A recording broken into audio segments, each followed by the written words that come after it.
بسم اللہ الرحمن الرحیم نحمده ونصلی علی رسولہ الکریم اما بعد۔ سیرت النبی صلی اللہ علیہ وسلم کا 11واں درس ہے۔ جناب رسول اللہ صلی اللہ علیہ وسلم کی ولادت باسعادت کے بعد آپ کا نام محمد صلی اللہ علیہ وسلم تجویز کیا گیا، اور آپ صلی اللہ علیہ وسلم کو دودھ سب سے پہلے آپ کی والدہ ماجدہ حضرت آمنہ نے پلایا، اور پھر یہ سعادت سب سے زیادہ آپ کی رضاعی والدہ حضرت حلیمہ سعدیہ کو حاصل ہوئی۔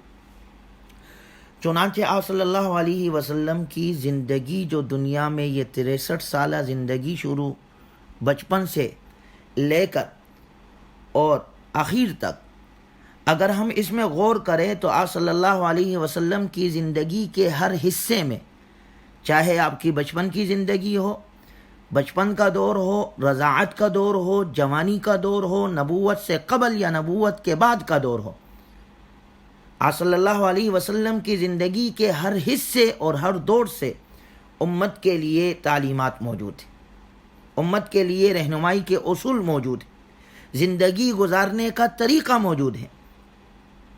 دنیا کے ہر فرد کے لیے آپ صلی اللہ علیہ وسلم کی زندگی ایک اعلیٰ اور عمدہ مثال ہے۔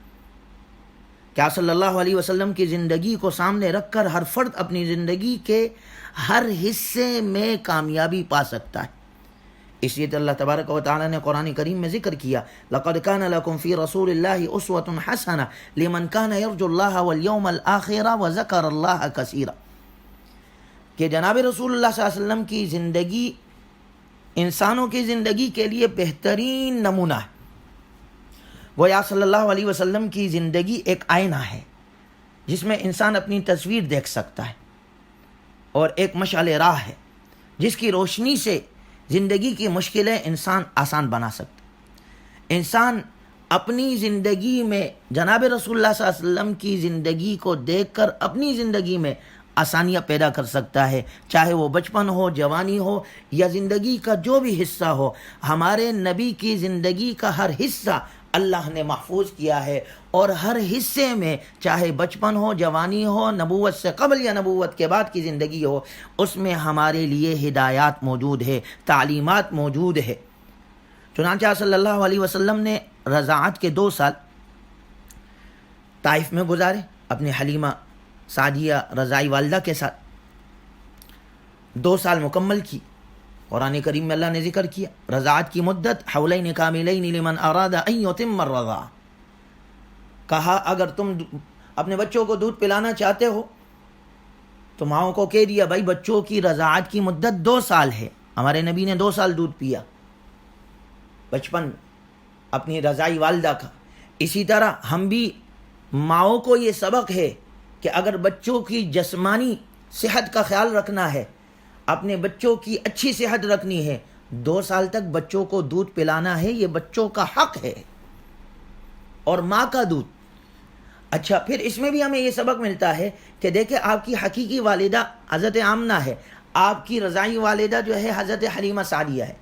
اگر کوئی خاتون جس کا بچہ ہو گیا، اس کے جسم کمزور ہے یا جسم میں دودھ نہیں ہے، تو ہم اپنے بچے کے صحت کے خیال کے لیے اپنے بچوں کو کسی اور خاتون کے بھی دے سکتے ہیں تاکہ وہ اس کا دودھ پی لے، ہمارا بچہ صحت مند رہے۔ ہمیں تو نبی کی تعلیم بچپن سے یہ تعلیم ملتی ہے کہ اپنے بچوں کی صحت کے لیے اگر حقیقی ماں کا دودھ نہیں ہے، رضاعی ماں کا دودھ دے، رضاعی ماں کا دودھ عطا۔ اور پھر اللہ نے دیکھیں جو حق اس سے دوسرا سبق ملتا ہے کہ جو حق حقیقی والدہ کا ہے وہی مقام رضاعی والدہ کا۔ وَأُمَّهَاتُكُمُ اللَّاتِي أَرْضَعْنَكُمْ وَأَخَوَاتُكُم مِّنَ الرَّضَاعَةِ وَأُمَّهَاتُ نِسَائِكُمْ، یعنی جو مقام اللہ نے حقیقی والدہ کو دیا ہے وہی تمہاری رضاعی والدہ کا بھی وہی مقام ہے۔ اسی وجہ سے جیسے حقیقی والدہ سے انسان کے بھائی بہن ہوتے ہیں تو بھائی بہنوں میں، سگے بھائی بہنوں میں نکاح نہیں ہو سکتا، اسی طرح اگر کسی اور عورت کا، خاتون کا دودھ پی لیا کسی نے تو وہ رضاعی والدہ ہو گئی، اس رضاعی والدہ سے جو اس کی اپنی اولاد ہے، یہ اس بچے کے رضاعی بھائی بہن ہو گئے۔ یہ بچہ اب ان اپنے رضاعی بھائی بہنوں سے بھی نکاح نہیں کر سکتا، اور اس مسئلے کو تو خاص طور پر معاشرے میں اس کا ذکر کرنا چاہیے۔ آج ہمارے معاشرے کے اندر کم علمی کی وجہ سے بہت مرتبہ یہ بات آتی ہے کہ چونکہ جی وہ بھائی ایک ساتھ رہ رہے تھے اور ان کے جو ہے وہ عورتوں نے جو ہے اپنے بچے کو ایک دوسرے کے بچوں کو دودھ پلا دیا اور وہی بچے بڑے ہو گئے، بڑے ہو کر آپس میں شادی ہو گئی، شادی کے بعد پتہ چلا جی یہ تو آپس میں بھائی بہن ہیں، تو کتنا نقصان ہے۔ ہمیں ابتدا سے یہ تعلیم دی جا رہی۔ دوسرے نمبر پر جناب رسول اللہ صلی اللہ علیہ وسلم نے اپنا بچپن طائف میں گزارا، اور بچپن کے اندر آپ کھیلتے تھے۔ حضرت حلیمہ سعدیہ کی اولاد جو ہے عبداللہ ہے آپ کا بھائی، آپ کی بہن تھی رضائی، شیمہ، ایک کا نام انیسہ آتا ہے۔ آپ صلی اللہ علیہ وسلم ان کے ساتھ کھیلتے تھے، اور بچپن میں کھیلنا ہماری شریعت بھی اس کی اجازت دیتی ہے۔ نبی نے کھیلا ہے، قرآن میں ذکر ہے۔ حضرت یعقوب علیہ السلام کے پاس ان کے بیٹے آئے، یوسف علیہ السلام کے بھائی، اور یوسف علیہ السلام کہنے لگے، ابا جان یعقوب علیہ السلام سے کہنے لگے ارسلہ معنا غدا یرتع ویلعب، اب ہمارے بھائی کو ہمارے ساتھ بھیج دے، کل ہم جائیں گے کھیلیں گے۔ اچھا، یہاں پر یعقوب علیہ السلام کو یوسف علیہ السلام سے محبت تھی ایک فطری، تو انہوں نے کہا مجھے خوف ہے کہ اس کو نقصان نہ پہنچ جائے، وہ ایک الگ وجہ ہے، اس وجہ سے، لیکن منع نہیں کیا کھیلنے سے۔ کہا ٹھیک ہے، معلوم یہ ہوا نبی کی تعلیم، یعقوب علیہ السلام نے اپنے بیٹوں کو، حالانکہ وہ تو نبی تھے، جناب رسول اللہ صلی اللہ علیہ وسلم نے بچپن میں کھیلا ہے۔ اس کیوں کہتے ہیں بھائی بچہ بچپن میں کھیل کود کرے، مٹی سے کھیلے، کیوں؟ کھلی فضا چاہیے۔ آج ہم نے بچوں کو بند کر دیا۔ جب بچہ بچپن میں کھیل کود کرتا ہے، مٹی سے کھیلتا ہے، اس کی جسمانی اور ذہنی نشو و نما زبردست ہوتی ہے، جسمانی طور پر وہ مضبوط ہوتا ہے۔ ہمیں تو نبی صلی اللہ علیہ وسلم کی تعلیم ملتی ہے۔ آپ صلی اللہ علیہ وسلم نے فرمایا اپنے بچوں کو 3 چیزیں سکھاؤ، تیر اندازی سکھاؤ، اچھا نشان باز ہو، گھوڑ سواری سکھاؤ، اچھی طریقے سے گھوڑ سواری کرنے والا ہو، تیراکی سکھاؤ، اچھی طریقے سے سوئمنگ کرنے والا ہو۔ یعنی تینوں چیزوں کا آپ نے فرمایا اپنے اولاد کو یہ تینوں چیزیں سکھاؤ، تیر اندازی، گھوڑ سواری، تیراکی یعنی سوئمنگ۔ اور ان تینوں کو اگر ہم دیکھتے ہیں، ان تینوں چیزوں سے بچوں کی جسمانی اور ذہنی نشو و نما ہوتی، اور جسم جو ہے وہ مضبوط ہوتا ہے، انسان کا، بچے کا جسم مضبوط ہوتا ہے، قوی ہوتا ہے۔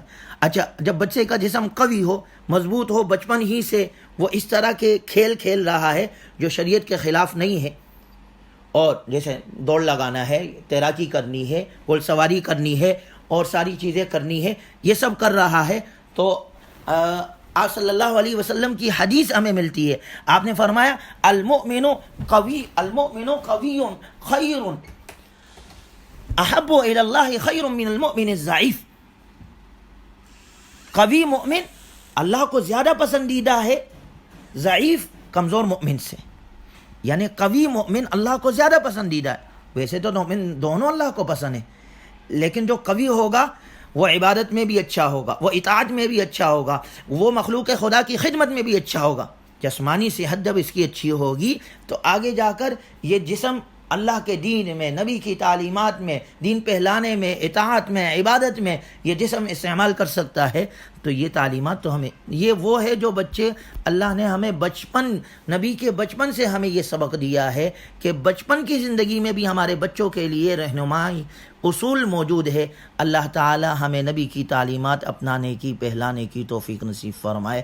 وآخر دعوانا ان الحمد للہ رب العالمین۔